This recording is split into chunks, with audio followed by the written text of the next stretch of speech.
The mahogany dining table gleamed under crystal chandeliers as James Harrison stared down at his untouched steak. Outside the floor-to-ceiling windows of his family's Manhattan penthouse, the city glittered like scattered diamonds. Inside, the air felt suffocating.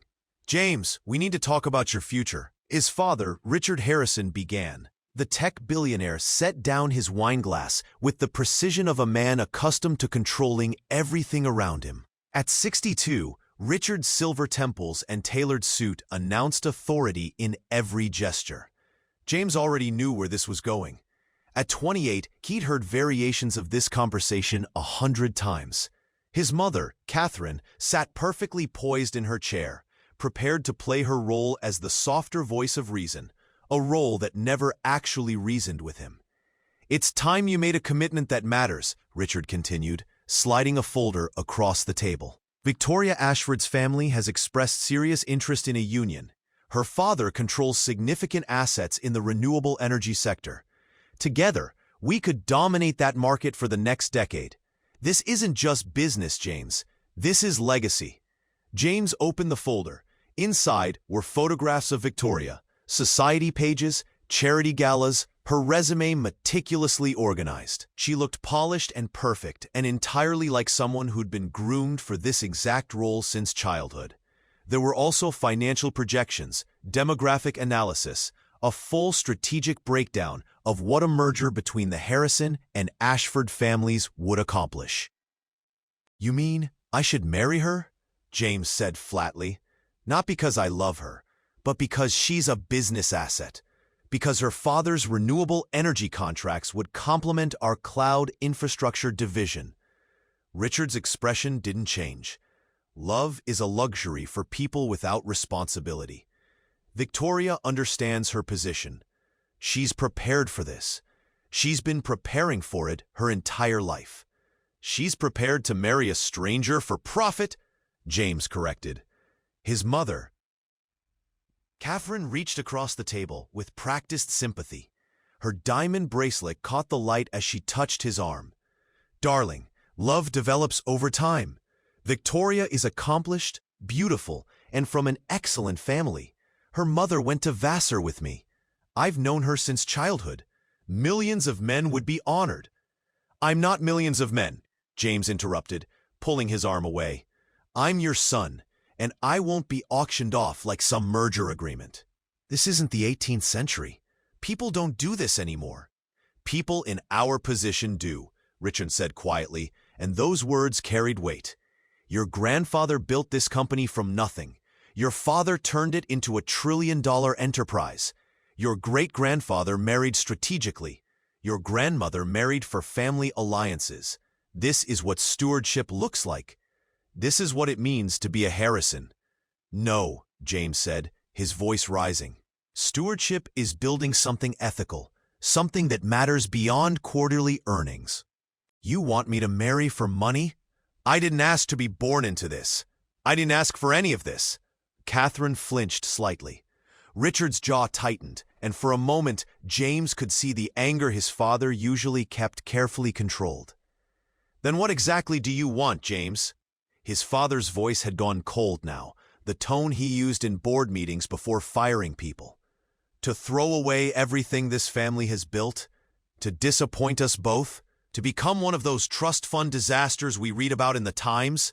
Some spoiled kid with no purpose, no drive, no understanding of responsibility?" "I want to actually live," James said, standing abruptly.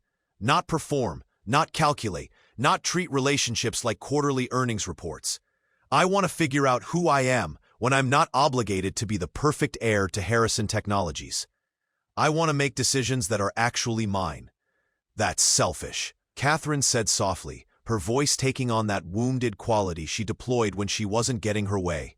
"You're being weak," Richard added, his voice harder. "Weakness is a luxury our family cannot afford." James looked at his father, really looked at him. Richard Harrison was a man who'd built an empire, but lost touch with anything resembling genuine human connection decades ago. His eyes were calculating, cold, viewing his own son as he might view a strategic acquisition. He was a cautionary tale, wearing a $5,000 suit and cufflinks made from platinum. "I won't do it," James said finally. "I won't marry Victoria. I won't come to the charity galas and pretend to be grateful for this golden cage. I won't pretend that money and status are substitutes for actual happiness. And if that makes me weak or selfish, then I guess that's what I am." He left the table before they could respond, grabbing his jacket and keys from the marble entryway. His mother called after him, but he didn't turn around. He could hear his father already on the phone with his assistant, already issuing commands, already beginning the process of damage control. 20 minutes later, James was merging onto I-95, driving away from Manhattan with no clear destination. His phone buzzed repeatedly with calls from his father's office, from his assistant, from his mother. He silenced it and kept driving, watching the city lights fade in his rearview mirror. The highway stretched before him under a moonless sky. James drove for hours, watching the sprawl of the city fade into the quieter landscape of Connecticut. He passed sleeping towns, empty rest stops, a landscape that gradually transformed into something gentler. Around 3 in the morning, he finally stopped, pulling into a coastal town called Clearwater Bay. The hotel clerk barely looked up as James checked in, requesting a room with an ocean view and paying cash for a week up front. He woke the next morning to the sound of waves and seagulls. His phone had 47 missed calls and 93 text messages. He stared at the device for a long moment, then powered it off completely. The silence was profound. The town of Clearwater Bay was modest, the kind of place that hadn't been aggressively gentrified or discovered yet. Main Street had a bookstore, a pharmacy, a diner, and several shops that looked like they'd been run by the same families for generations. The ocean was visible from almost everywhere, a constant presence that seemed to calm something inside him. He found a coffee shop called the Morning Tide near the waterfront, tucked between a marine supply store and a small art gallery. It was modest, worn in the way that suggested years of genuine use rather than calculated rustic charm. The walls were lined with local art, nothing professional, mostly amateur paintings of lighthouses and boats and storm clouds. A bell chimed as he entered. "Morning, coffee?" A woman's voice cut through his thoughts. She stood behind the counter, maybe around his age, with paint-stained fingers and focused dark eyes. Her sandy blonde hair was tied up in a messy bun, and a faded apron, dusted with flour and paint, was tied around her waist. Her name tag read, Sarah. "Yeah, black," he said, approaching the counter. She smiled, not the practiced smile of service industry professionals, but something genuinely amused. "The strong stuff. I like it. You look like you could use a gallon." James found himself smiling back despite everything. "That obvious? You've got that just escape something energy," Sarah said, pouring his coffee with practiced ease. "I'm good at reading people." Comes with working here. Everyone who walks through that door is carrying something. Some days, they're happy about it. Some days, it's weighing them down. You look like today's the second kind. "That obvious?" he repeated.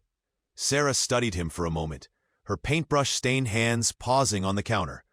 "Something heavy, but not the kind of heavy that's yours to carry, if that makes sense. Like you didn't choose it, and now you're wondering if you're strong enough to put it down." It made more sense than anything had in years. They talked for the next 2 hours. Sarah told him about her background in marine biology. She'd been 2 years into a doctoral program in Boston before everything fell apart. Her parents had been killed in a car accident her 3rd year of university. She'd left school, moved here to escape the suffocating sympathy of her old life, and somehow never left. "I was going to study ocean acidification," she said, wiping down the coffee bar as she spoke. "I was going to do important research, make a difference. Instead, I make lattes and volunteer at the local aquarium on weekends." "That sounds like it matters too," James offered. "It pays the bills," Sarah said, without bitterness, just resignation. "And the aquarium work is meaningful. We do education programs for kids, but sometimes I look at what I could have been and I wonder if I made the right choice, you know? Life doesn't always give you the option of having it all. James found himself sharing more than he intended, carefully skirting the details of his real identity, but acknowledging that he came from privilege and was running from expectations that felt suffocating. "My family wants me to do something I don't want to do," he said carefully. "Something that would make them happy but would destroy me. And they see it as my obligation, my duty." "What do you want instead?" Sarah asked. "I have no idea," James admitted. "That's the scariest part. I don't even know who I am without their expectations. It's like my entire identity has been written by someone else, and now I'm trying to figure out if any of it is actually mine." Sarah nodded as though she understood perfectly. "Fair Haven's good for that, for figuring things out. Something about the ocean, I think. It makes you feel small, but not insignificant, if that makes sense." James stayed in Clearwater Bay longer than planned. He checked into the small hotel indefinitely, paying for the room week by week. Every morning, he returned to the morning tide. Every morning, Sarah was there, and they fell into an easy routine. He'd order black coffee. She'd try to convince him to try whatever pastry she'd baked that morning. They'd talk. He learned that Sarah had a quiet passion for abstract painting. The art on the cafe walls, he realized with some surprise, most of it was hers. Pieces she created late at night when she couldn't sleep, images dredged up from her subconscious, storms and lighthouses and the ocean churning in ways that didn't quite match reality but felt emotionally true. Sarah learned that James had studied business in school but had always been more interested in ethics and philosophy, that he'd never made a real decision in his life, that he was terrified of becoming his father, cold, controlled, viewing relationships as transactions. "Do you think I'm running away?" James asked one afternoon as they sat on the beach with coffee. "Yes," Sarah said simply, "but I don't think that's necessarily bad.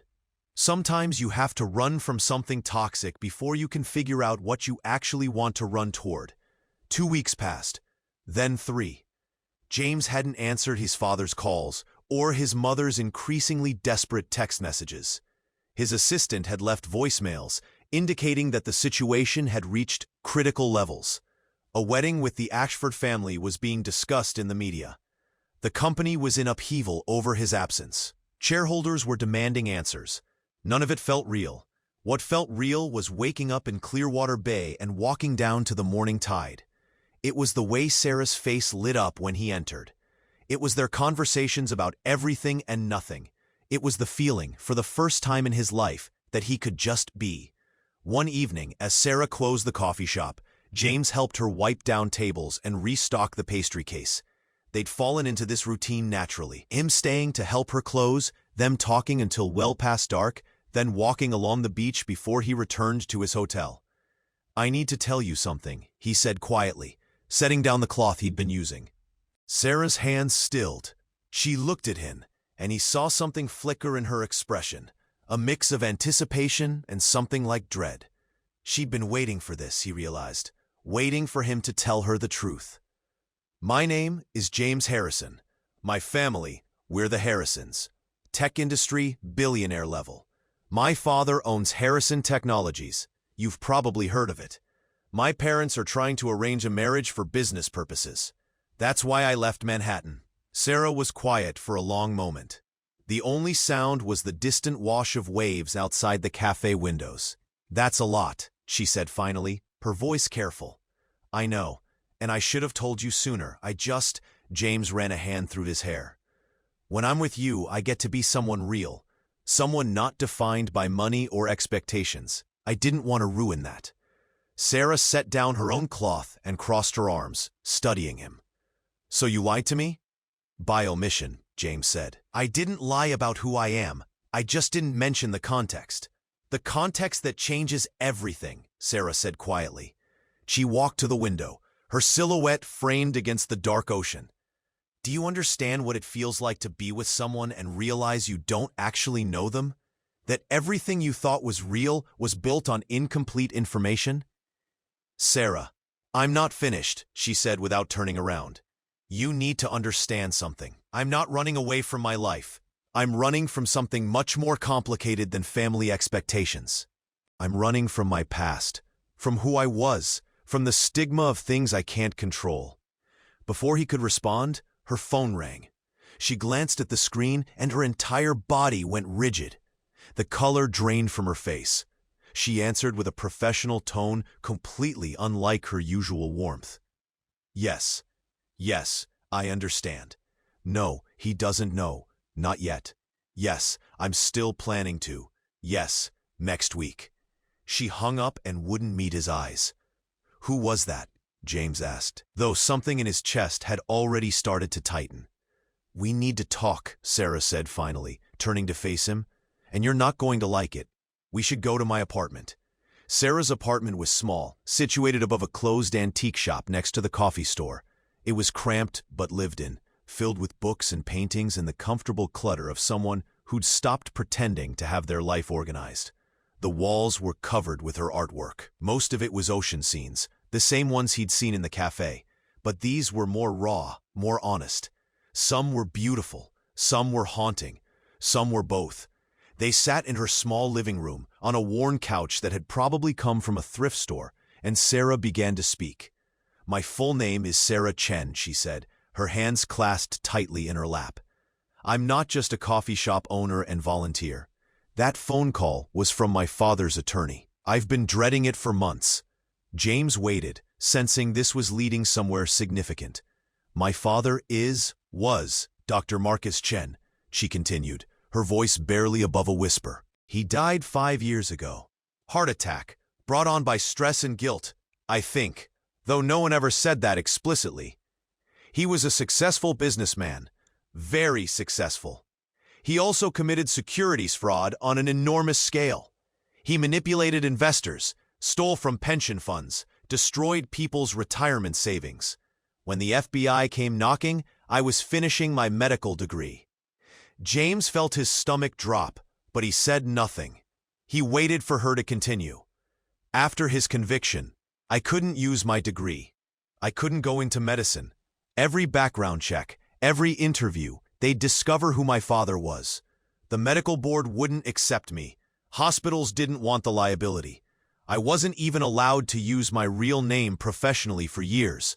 So I came here, changed my name to Sarah, and tried to rebuild from nothing. I thought I could escape it. I thought if I went far enough away, worked hard enough, helped enough people, maybe I could bury it." Sarah finally looked at him, and her eyes were red-rimmed.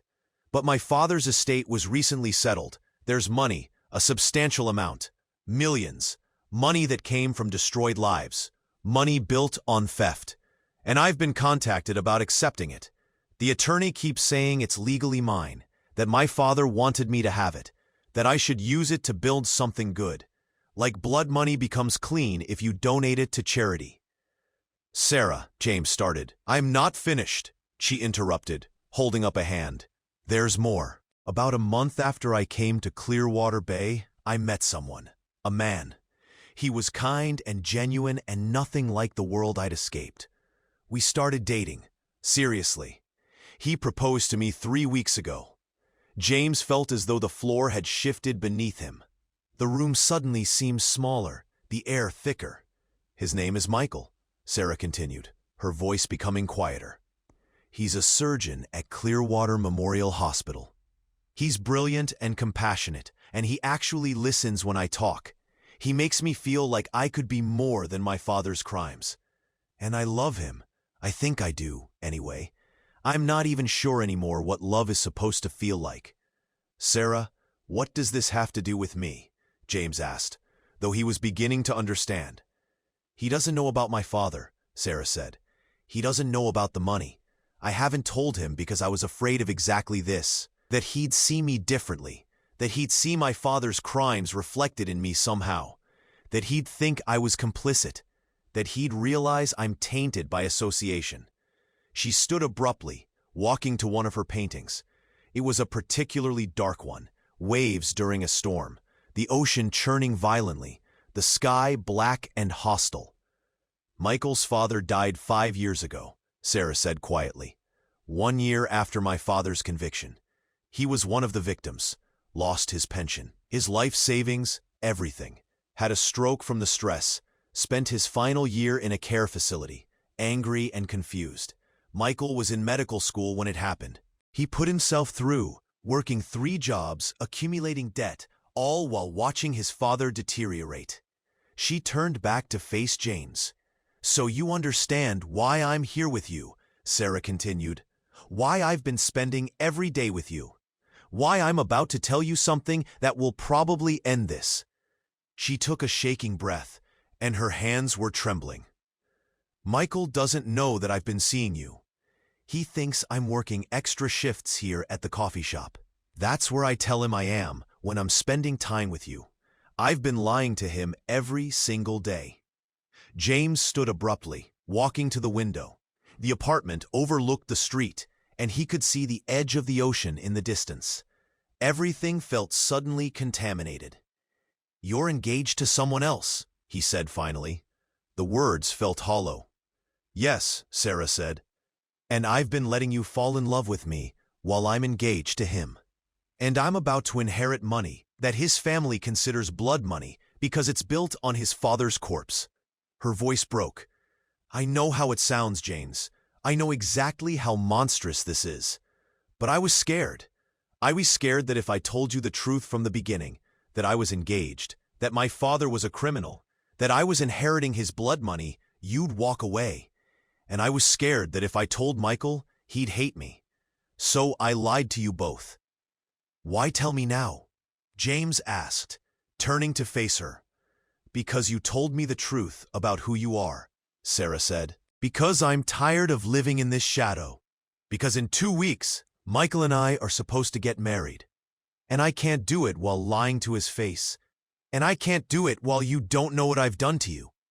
That wouldn't be fair to any of us." She wrapped her arms around herself, looking smaller than he'd ever seen her. "I'm a coward," Sarah said.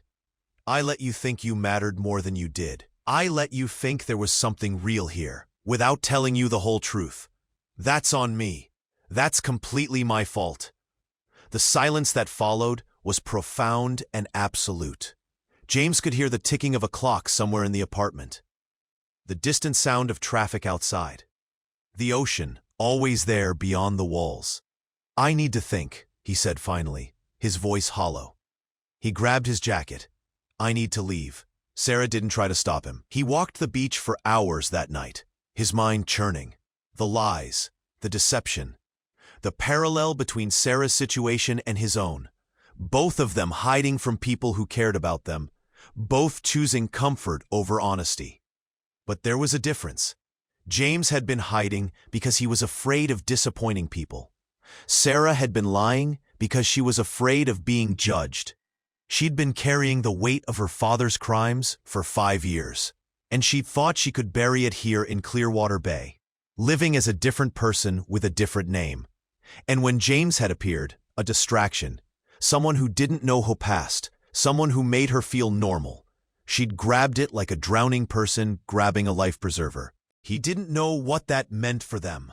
He didn't know if what he'd felt was real or if it had been built on the same foundation of lies and avoidance that had defined his entire life. But he knew that Sarah was right about one thing. The truth always comes out eventually. The next 2 weeks were a blur of tension and impossible choices. James didn't return to the Morning Tide. He checked into a larger hotel outside of town, the kind of place with a gym and a business center, and a distance from the parts of Clearwater Bay where Sarah lived. He spent his days taking long walks, reading, staring at the ocean without seeing it. He did what he'd been avoiding. He answered his father's calls. "Where are you?" Richard demanded on their first conversation. His voice was tight, with barely controlled rage. "And more importantly, when are you coming home?" "I'm not," James said quietly. "I'm staying here." "You're not what? Not coming home or not answering my question?" "Both. I'm not coming home. I'm not marrying Victoria. I'm not taking over the company on your terms. I'm figuring out who I am when I'm not obligated to be your perfect heir." There was a long silence on the other end of the line. "Do you understand what you're throwing away?" Richard asked finally. "Do you have any concept of the power, the opportunity, the privilege you're rejecting?" "I do," James said, "and I'm rejecting it anyway. Because it's built on the same foundation as everything in your life. Control, obligation, the assumption that people are assets to be managed." "You're being irrational," Richard said coldly. "Maybe," James agreed, "but I'm being honest, which is more than you've ever been with me." He hung up before his father could respond. His mother called later, but he didn't answer. She left a voicemail begging him to reconsider, promising that they could work something out, that Victoria wasn't set in stone if he had someone else. He deleted it without listening to the entire message. The media had picked up on the story. "Harrison heir goes missing," read one headline. "Billion-dollar merger collapses. Harrison's son abandons family company," read another. There was speculation about drugs, mental health issues, secret relationships. His picture was everywhere, taken from old press conferences, his face broadcast across news channels and websites. The New York Times ran a profile piece, "The Cost of Privilege, What Makes a Billionaire's Son Walk Away." Cable news networks debated his mental state. Twitter erupted with theories and accusations. Some people called him brave. Others called him irresponsible. Clearwater Bay, it turned out, had excellent internet. The small coastal town's population discovered that the man who'd been quietly living at the seaside hotel for the past month was James Harrison, heir to a tech fortune. The barista at the Morning Tide had been dating him. The art on the cafe walls had been painted by someone connected to him. Journalists started arriving. Sarah watched the news coverage with growing horror. She saw James's picture plastered across screens. She read the articles, the speculation about why he'd left, the theories about breakdowns and pharmaceutical problems and secret affairs. The day before her wedding, her phone rang constantly. Reporters wanted to know if she had any connection to James Harrison. The mayor wanted to distance the town from the scandal. The hospital where Michael worked called him in for a meeting. They were concerned about how an association with the Harrison family might affect his professional reputation. Michael, to his credit, didn't panic. "It doesn't matter," he said when she brought it up the night before the wedding. They were sitting in his apartment, the city lights visible through his living room windows. "I don't care if James Harrison is your cousin or your secret past or whatever the internet is saying. I care about you. I care about us." "His father owns a company worth billions," Sarah said quietly. "The media is going to dig into everything. They're going to find out about my father." "Then they find out," Michael said. "We tell the truth. We show them that people can face their pasts and still choose to be good. That inheritance, of money or sins or both, doesn't define who we are." He took her hand. "Sarah, I know about your father. I've known for 2 weeks. My mother did research, contacted lawyers, got the full story. And you know what? I don't care. I care about the woman in front of me, the woman who's trying to do something good with inherited pain." Sarah felt tears streaming down her face. "You're not angry?" "I was," Michael admitted, "at first.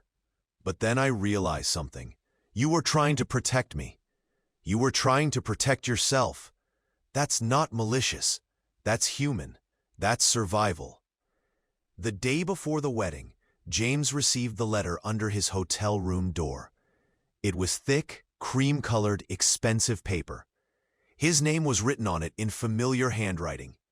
He sat on the hotel bed and opened it carefully. Inside was a handwritten letter. Sarah's handwriting, but neater than usual, as though she'd rewritten it multiple times. "James, I know I have no right to ask you for anything. I also know that you've probably read about yourself in the news by now, which means you understand that I'm not the only person who's been keeping secrets. Tomorrow I'm marrying Michael.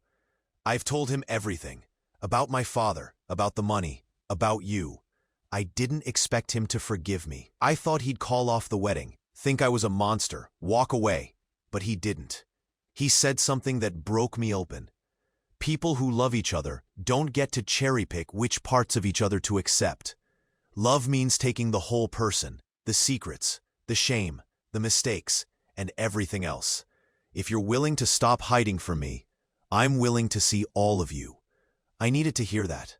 I needed to know that someone could know the worst about me and still choose to stay. But I wanted you to know something before you disappear from my life completely. What I felt with you was real. It was the realest I've felt since I escaped my father's shadow. You gave me hope that I could be more than my family's sins.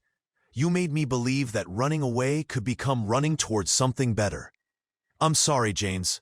I'm so deeply sorry for lying to you, for using you as an escape hatch, for letting you invest in someone who wasn't being honest about her life. That wasn't fair. That wasn't love, at least not in its truest form. If you don't come tomorrow, I'll understand. This town will understand. Michael will understand. But if you do come, I want you to know exactly who I am. Not the beautiful lie I created, but the real, complicated, flawed person underneath. I hope you find what you're looking for, James.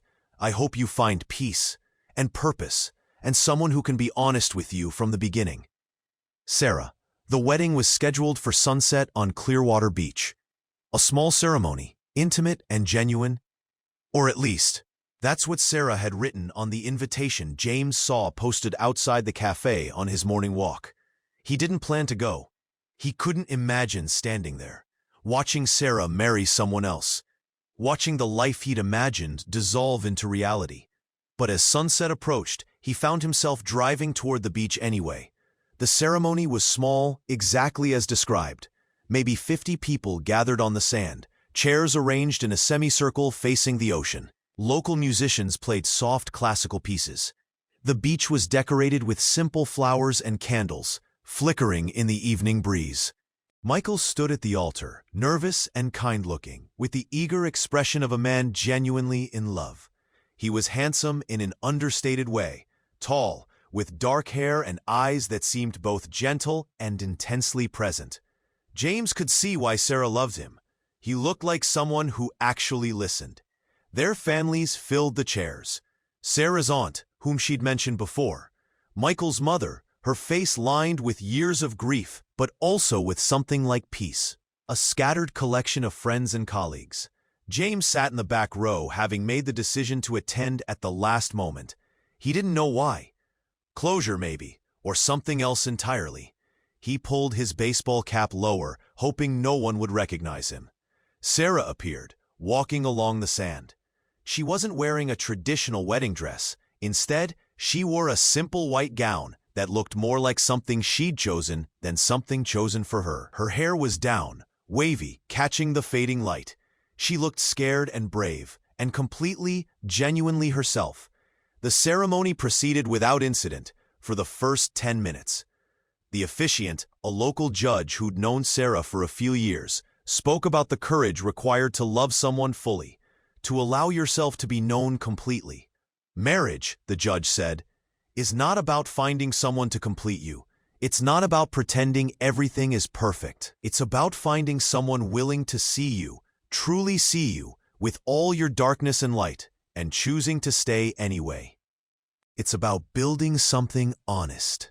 Sarah's eyes locked with Michael's, and James could see her shoulders relax slightly. Then came the acknowledgement of family. Michael's father, the judge said, passed away 6 years ago. I'd like to invite his mother to say a few words, if she's willing. Michael's mother stood. She was maybe in her 60s, her face marked by grief, but also something like dignity.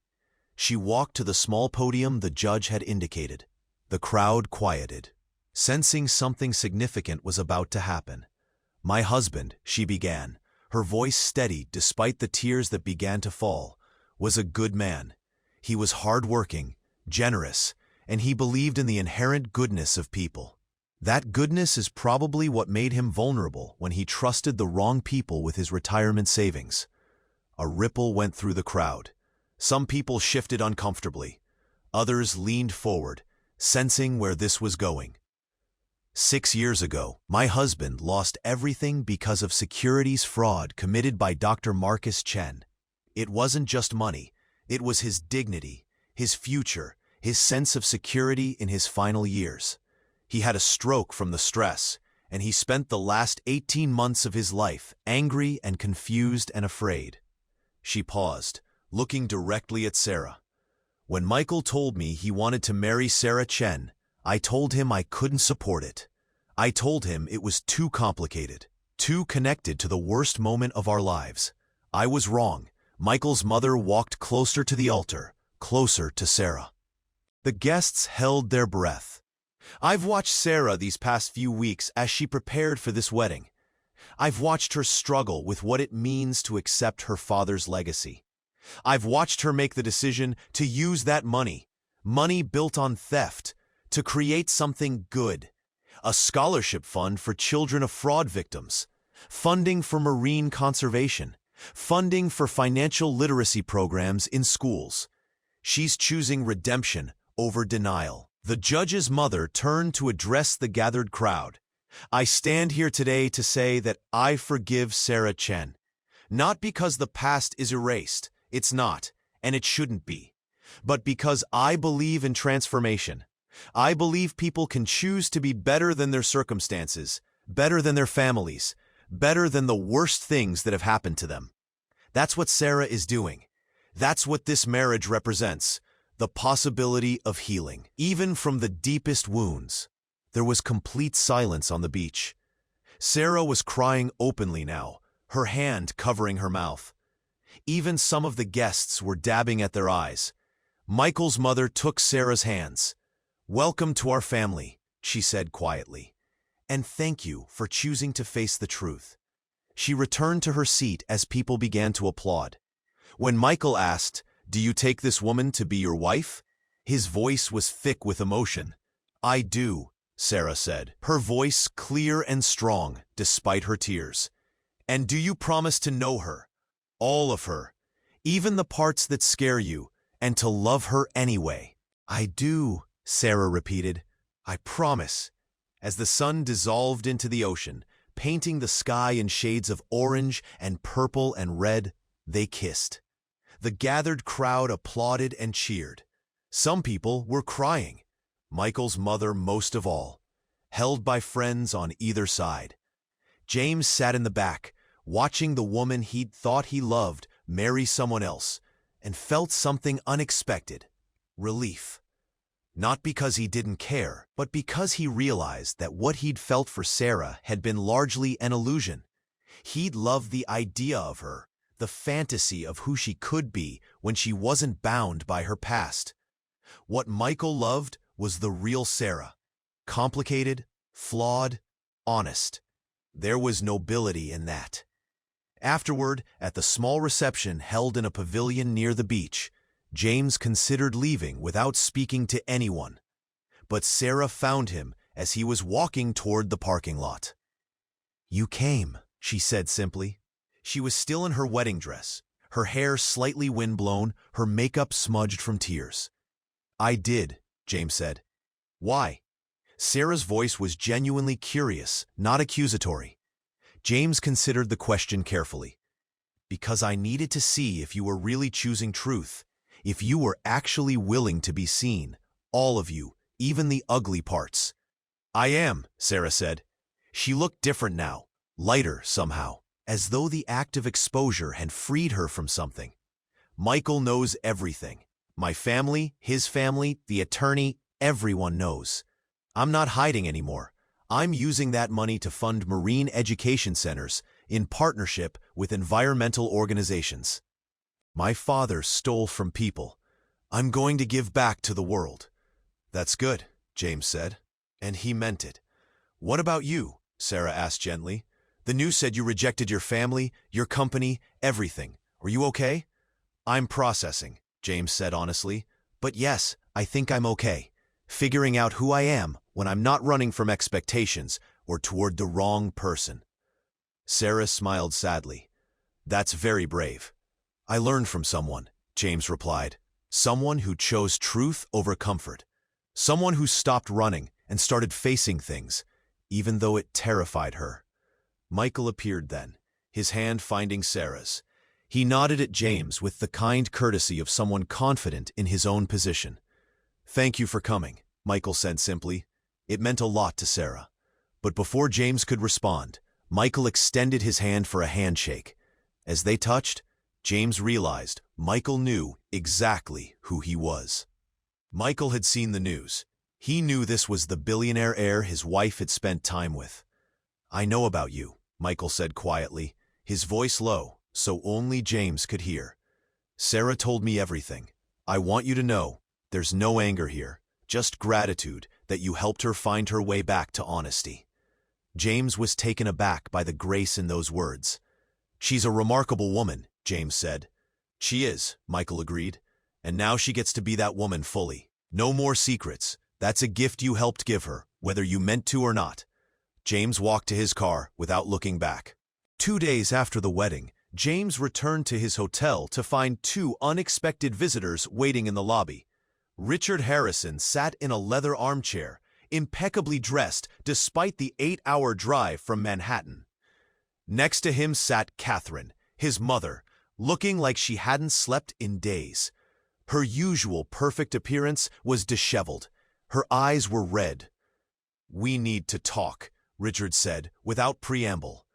James considered walking past them, but something in his mother's face made him stop. She looked broken in a way he'd never seen. "There's a restaurant 2 blocks from here," James said finally. "Give me 30 minutes." They sat in a quiet corner booth overlooking the ocean. For several minutes, no one spoke. Finally, Richard began. "The company is falling apart. The board is demanding answers. Shareholders are threatening lawsuits. Victoria Ashford has filed a defamation suit against us because the media coverage implied she was complicit in some kind of scheme." "I'm sorry," James said, and he was. "No, you're not," Richard said, but his voice lacked its usual bite. "You did this intentionally. You wanted to burn it all down." "I wanted to get out," James corrected. "What happened to the company is a consequence of my leaving, not the goal." Richard set down his water glass carefully. "I spoke with your grandfather today. He's 92 years old. He asked me why his grandson was throwing away everything he'd built." Catherine reached over and squeezed her husband's hand. "I told him the truth," Richard continued quietly. "I told him that his grandson was trying to figure out who he was. That maybe that was more important than legacy." James waited for more. "He said something I haven't been able to stop thinking about," Richard said. His voice sounded older than James remembered. He said, "I built a company so my son could have choices. My son built a company so he could have power. Maybe my grandson is doing the right thing by choosing something else." Richard looked directly at James for the first time. "I've spent 40 years believing that power was the highest good, that control was the same as success. I built a life on that belief, and I built a company the same way. And I was going to make you the same." Catherine wiped her eyes. "I was wrong," Richard said. "I see that now." James didn't know what to say. He'd expected defensiveness, anger, manipulation. Not this admission. "What do you want from me?" James asked finally. "I want to know my son," Richard said simply. "The real one. Not the heir, not the perfect businessman. The person sitting across from me. That person," James said carefully, "isn't going back to Manhattan, isn't going to run the company, isn't going to marry Victoria Ashford." "I know," Richard said. I think I'm finally okay with that." Catherine reached across the table and took James's hand. "We both are," she said softly. "We just need time to adjust." The real explosion came when the national media descended on Clearwater Bay. Reporters camped outside the Morning Tide, demanding interviews. News vans lined Main Street. Hotels were booked solid with journalists and photographers hunting for the story. Billionaire's son in small coastal town. The Harrison heir's secret love. Fraud victim's daughter marries surgeon. The townspeople, initially excited by the attention, quickly grew tired of it. A local hardware store owner posted a sign, "No media, customers only." The diner refused to serve reporters. The aquarium where Sarah volunteered issued a statement, "We ask for the privacy and dignity of all our staff members." One particular article crossed the line. A gossip columnist from a major publication wrote a piece speculating about Sarah's moral bankruptcy, given her father's crimes. The article suggested she had probably known about the fraud and was complicit in her own way. The backlash was swift and fierce. The Clearwater Bay Town Council issued an official statement defending Sarah. The aquarium director published an open letter about Sarah's character and integrity. Michael's Hospital posted a statement of support. Local business owners organized a Support Sarah Day at the Morning Tide, with proceeds going to her marine education programs. When the reporter who'd written the article tried to get coffee at the cafe, Sarah herself served her. "I know who you are," Sarah said quietly, her voice carrying no anger, just sadness. "You wrote that piece about me. You called me complicit in my father's crimes." The reporter started to speak, but Sarah continued. "You don't know me. You don't know what it's like to grow up watching someone you love destroy lives, to feel responsible for things you had no control over, to be afraid that you might be capable of the same evil." Sarah set down the coffee. "That's on the house. And I hope someday you understand that people are more complex than the stories you write about them." The reporter left without drinking the coffee. By evening, she'd posted an apology on social media and committed to writing a follow-up piece, this time actually interviewing people who knew Sarah, rather than speculating. 2 weeks after the wedding, James made a decision. He didn't go back to Manhattan. Instead, he rented a small house on the outskirts of Clearwater Bay. He started volunteering at the aquarium, working alongside Sarah in their separate roles, rebuilding a friendship based on honesty rather than illusion. More importantly, he started thinking about what he actually wanted to build. One afternoon, sitting on the beach with a laptop and coffee, he sketched out an idea: a nonprofit organization dedicated to helping young people from wealthy families navigate their inheritance, financial, but also emotional and moral. A place where they could explore who they were beyond their family expectations. He called it Inherited Choices. He spent weeks developing the concept, talking to therapists and business ethicists and young people from wealthy families who felt trapped by expectations. Sarah helped him develop educational materials.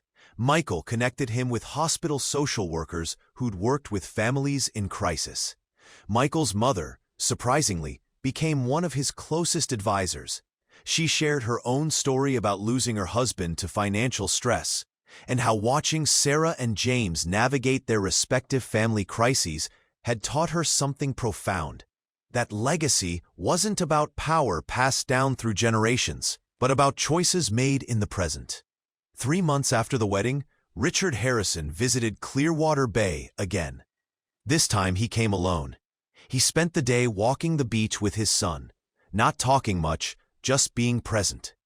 That evening they sat on the deck of a small rental house James had taken. "I did something," Richard said finally. "I'm not sure how you'll react." "What?" James asked. "I established a fund," Richard said. $10 billion. It goes toward financial crime victim support, fraud prevention education, and programs to help young people from wealthy families make ethical choices. I put you on the board." James started to speak, but Richard held up a hand. "I'm not doing this for redemption," Richard continued. "I'm doing this because I realize now that I've spent my life building something that was ultimately hollow. Power for power's sake. I want to build something that actually means something, and I want my son to be part of that." "What about the company?" James asked. "I'm stepping down as CEO," Richard said. "Your mother will take over. She's always been smarter than me anyway. I'm going to focus on this new foundation, on trying to do some good with the money I've accumulated." "What about us?" James asked. "You and me?" Richard was quiet for a long moment. "I'd like to rebuild that. Not the way we were, but something real, something honest, if you're willing." James looked at his father, really looked at him. For the first time, he saw not the billionaire executive, but a man who'd realized that everything he'd built had been incomplete. "Yeah," James said finally, "I think I'm willing to try." James stood on the deck of a boat anchored off Clearwater Bay, watching dolphins play in the water. The boat belonged to the Inherited Choices Foundation. It was used for educational programs and team retreats. 5 years had passed since he'd driven away from Manhattan in anger. His life had transformed in ways he couldn't have imagined. Inherited Choices had expanded to 12 cities across the country. It ran programs helping young people from wealthy families navigate identity, ethics, and purpose beyond their family legacy. The success rate was remarkable. 70% of program participants reported meaningful shifts in their relationship with their family's wealth and expectations. Sarah's marine education centers had grown into a network of programs across the East Coast. She and Michael had 2 children. She still painted, but now her work was featured in galleries across the country. The money from her father's estate had been fully deployed, scholarships awarded, research funded, lives changed. Michael had become the head of pediatrics at a prestigious hospital, using his platform to advocate for better mental health support in schools, work inspired partly by his own journey with his father's trauma. James had finally met someone. Her name was Jessica, and she worked as an environmental policy advisor. They'd met at an Inherited Choices conference and had been building something genuine for 2 years. No secrets, no running, just honest conversation about their lives and values. Richard Harrison had shocked everyone by becoming a genuinely effective philanthropist. He and James worked together on the foundation, and their relationship, while still complex, had become built on something resembling mutual respect. Catherine had taken over Harrison Technologies and had transformed it into a model of ethical corporate leadership, focusing on sustainable practices, fair wages, and community investment. Victoria Ashford, the intended bride, had actually reached out to James 2 years ago.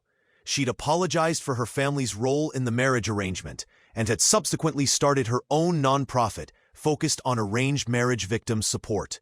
They'd become genuine friends.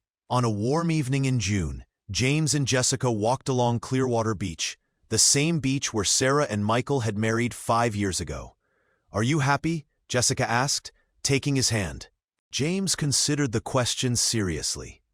"Yeah," he said. "For the first time, I think I actually am. Not because everything is perfect, it's not, but because I'm living a life that's actually mine. Because I know who I am when I'm not performing for anyone." "That's beautiful," Jessica said. They continued walking and encountered Sarah and Michael with their children. The families embraced warmly. The children built sandcastles, while the adults talked about their work, their lives, their ongoing journey toward becoming the people they wanted to be. Later, as the sun set, James found himself reflecting on the path that had brought him here. He'd come to Clearwater Bay, running from his family's expectations. He'd found someone he thought he loved, only to discover that she was also running from her own past, her own fears. But in that collision of 2 running people, something unexpected had happened. They'd both finally stopped. They'd both finally looked at the truth, and in facing the truth, they'd discovered who they actually were. Sarah had learned that she wasn't her father's crimes. Michael had learned that he could forgive without forgetting. James had learned that freedom wasn't about rejecting everything. It was about choosing what mattered. That night, as James sat with Jessica under the stars, he thought about legacy. Richard had been wrong about what legacy meant. It wasn't about power passed down through generations. It wasn't about empire and control. Legacy was about the choices you made. It was about who you became when nobody was watching. It was about the people you healed and the truth you chose to speak. Jessica leaned her head against his shoulder, and he wrapped his arm around her. They sat in silence for a long time, listening to the ocean waves crash against the shore.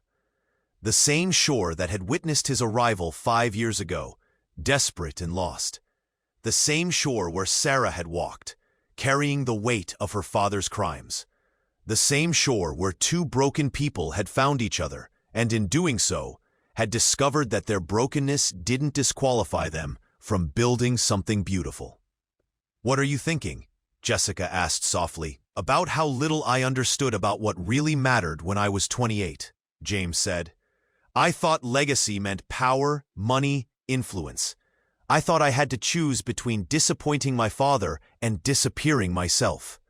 I didn't realize there was a third option. Which was? Jessica asked, though she already knew the answer.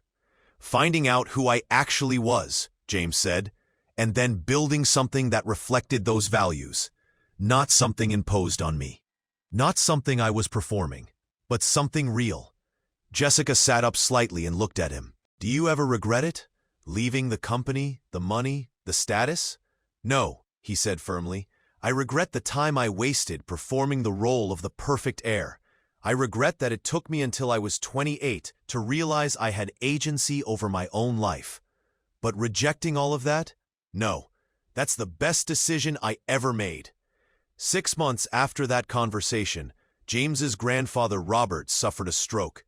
As James sat in the hospital waiting room, Robert recovered slowly, and during his rehabilitation, he began to reflect on his entire life. I spent 70 years building an empire, Robert told James one afternoon. And you know what I discovered? The only thing that actually mattered was the impact I had on people, the way I changed them, the way I helped them become themselves. Robert looked directly at his grandson. You've done that for thousands of young people through your foundation. That's real legacy. The stroke seemed to liberate Robert somehow. He began giving interviews about his life, speaking candidly about his regrets, about the ways he'd pressured his children, about the emptiness he'd felt despite all his achievements. His words resonated across generations and reached wealthy industrialists who'd never questioned their assumptions about power and legacy. One of them was Margaret Chen, a pharmaceutical CEO who partnered with Inherited Choices to establish the Chen Family Foundation. The partnership brought significant resources and allowed the foundation to expand rapidly, from 12 cities to 25, with plans to grow further. The parent program became unexpectedly popular. Wealthy families began attending workshops designed to help them examine their relationship with power and their children's autonomy. The waiting list grew longer each month. Parents who'd spent decades controlling their children's futures were beginning to ask themselves fundamental questions. What does love actually mean? Is controlling someone's path really stewardship, or is it control? Then Victoria Ashford visited James's office with news that changed everything again. My father had a stroke, she said, sitting down heavily. Similar to your grandfather's. He's going to be okay, but it scared him. It scared me. And I realized something. I want to expand Choice Matters into a program for wealthy parents. I want to help parents understand that trying to predetermine their children's futures isn't love, it's control. By year 5, the Inherited Choices Foundation had served over 10,000 young people. Their retention rate exceeded 90%. Graduates reported meaningful changes in their family relationships and life trajectories. The foundation had become a model that other nonprofits were attempting to replicate. But the real measure of success was in individual stories. Young people who'd found themselves instead of following predetermined paths. Families who'd restructured around ethics rather than control. Parents who'd learned that loving their children meant letting them become themselves, even if that self looked nothing like what they'd envisioned. As James reflected on everything that had happened, he realized the most significant change wasn't the expansion of the foundation. It was internal. He no longer measured his worth by his net worth. He no longer calculated his success by comparing himself to his father. He no longer felt the need to prove anything to anyone. He'd built a life of meaning. He woke up excited about his work. He felt connected to the young people he was helping. He had relationships based on authenticity rather than performance. He had a partner who challenged and supported him in equal measure. One evening, as James was closing his office, he received an email from a journalist writing a book about inherited wealth. Doesn't having come from such wealth create a fundamental limitation to your understanding of systemic inequality? The journalist asked. James considered the question carefully and responded honestly. You're right that my wealth is a limitation. I will never truly understand what it's like to grow up without resources. But I think my privilege also gives me certain insights. I can see the systems of inherited advantage from the inside. I can challenge other wealthy people in ways that bypass their defenses. My role isn't to be the expert on inequality. It's to amplify the voices of those with lived experience and use my resources in service of a more just world. That night, under the stars with Jessica, James felt a profound sense of gratitude. Not because things were perfect, but because he understood what actually mattered. The foundation still struggled with funding. Wealthy families still resisted change. Society still valued power over meaning.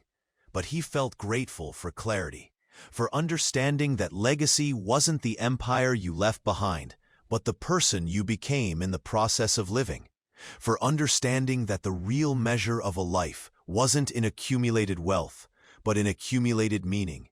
As he sat under the stars, listening to the ocean, James Harrison finally understood what his grandfather had been trying to tell him. True legacy was about who you became when nobody was watching. It was about the truth you chose to speak. It was about the people you helped discover themselves. And that was worth more than all the billions in the world. The end. What do you think?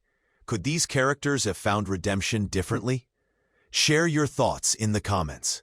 And if you read all the way to the end, write Clearwater Bay in the comments. Only true readers will know what that means.